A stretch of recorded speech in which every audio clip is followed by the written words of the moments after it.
श्री राधे कृष्ण भक्तों, आप सब कैसे हो।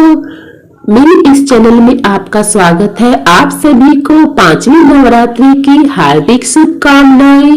आज हम श्री स्कंद माता की स्तुति आरती जानेंगे कि हमें स्कंद माता की स्तुति कैसे करनी चाहिए, हमें स्कंद माता की कृपा कैसे पानी चाहिए और स्कंद माता की आरती कौन सी है। माँ दुर्गा के पांचवें स्वरूप को स्कंद माता के नाम से जाना जाता है। भगवान कार्तिकेय को स्कंद कुमार कार्तिकेय के नाम से भी जानते हैं। ये प्रसिद्ध देवासुर संग्राम में देवताओं की सेनापति बनी थी। पुराणों में इन्हें कुमार और शक्तिधर कहकर इनकी महिमा का वर्णन किया जाता है। इनका वाहन मयूर है, अतः इन्हें मयूर वाहन के नाम से भी जानते हैं।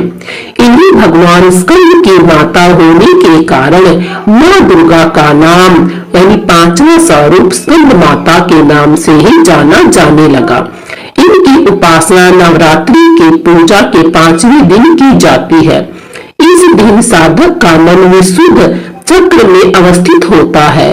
इनके विग्रह में भगवान स्कंद जी 22 स्वरूप इनकी गोद में बैठे होते हैं। स्कंद माता स्वरूपणी देवी की 4 भुजाएं हैं।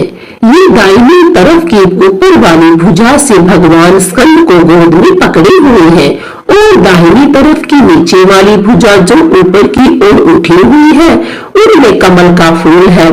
बाईं तरफ की ऊपर वाली भुजा वर मुद्रा में है तथा नीचे वाली भुजा जो ऊपर की ओर उठी है उसमें भी कमल पुष्प ली हुई है। इनका वर्णन पूर्णतः शुभ है। ये कमल के आसन पर विराजमान रहती है, इसी कारण इन्हें पद्मासना देवी भी कहा जाता है। ये सिंह पर भी बैठी हुई मिलती है क्योंकि इनका वाहन सिंह है। नवरात्र पूजा के 5वें दिन शास्त्रों में पुष्कल महत्व बताया गया है। इस चक्र में अवस्थित मन वाले साधक की समस्त भारी क्रियाएं एवं चित्त वृत्तियों का लोप हो जाता है। वह विशुद्ध चैतन्य स्वरूप की ओर अग्रसर हो रहा होता है।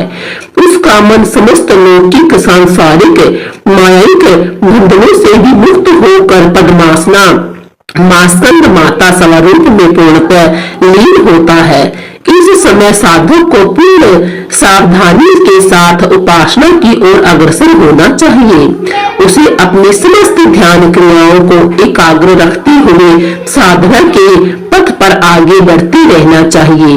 माँ स्कंद माता की उपासना से भक्त की समस्त इच्छाएं पूरी हो जाती है। इस मृत्यु लोक में ही उसे परम शांति और सुख का अनुभव होने लगता है। उसके लिए मोक्ष का द्वार स्वयं अपने आप ही सुलभ हो जाता है। स्कंद माता की उपासना से बाल रूप स्कंद भगवान की उपासना भी अपने आप ही हो जाती है।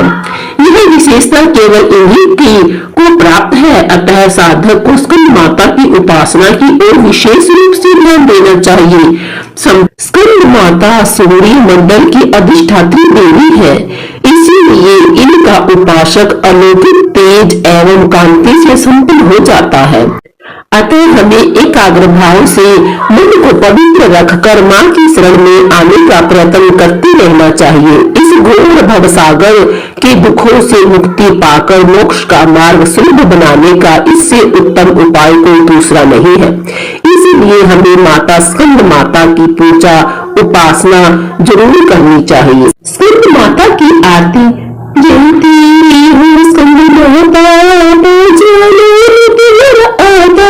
सबकी मन की जान तुम्हारी जग जननी सबकी महतारी मेरी ज्योत जलाता रहूं मैं हर गम तुझे गाता रहूं मैं कई महीनों से तुझे पुकारा मुझे एक है मेरा सहारा कहीं पहाड़ों पर है डेरा कहीं शहरों में मेरा बसेरा हर मंदिर में तेरी पुजारी